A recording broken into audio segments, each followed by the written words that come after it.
C'est une simple circulaire émanant la semaine dernière du ministère de l'Éducation nationale qui a allumé la polémique. Dans celle-ci, le gouvernement encourage le maintien en classe des jeunes élèves enceintes pour éviter qu'elles ne soient victimes d'exclusion ou de discrimination.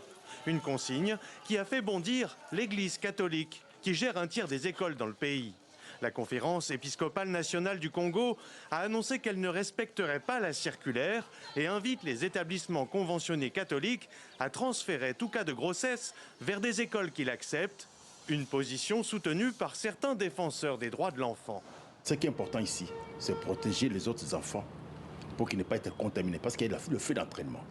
Lorsqu'une fille est grosse, une petite fille, elle va partager son expérience sexuelle aux autres enfants. Et les autres enfants vont trouver que ça sera normal de pouvoir aller avec les hommes.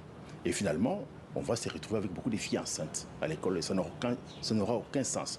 Pour le gouvernement congolais, c'est tout le contraire. Maintenir les jeunes élèves enceintes en classe pendant leur grossesse, c'est aussi mettre sur la table à l'école, auprès des filles mais aussi des garçons, les sujets majeurs de la sexualité et de la contraception.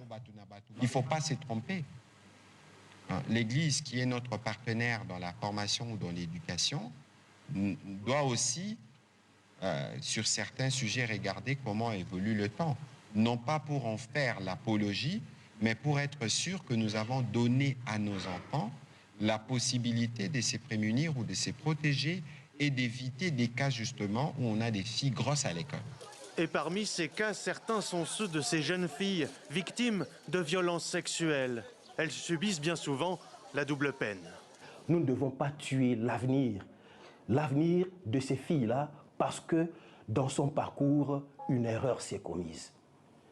Et même sur le plan moral, pour ceux qui défendent la question sur le plan moral. Mais je crois que la morale nous enseigne à assister ceux qui sont vulnérables. Nous ne voyons pas comment l'Église, soit-elle catholique, peut s'opposer à cette mesure.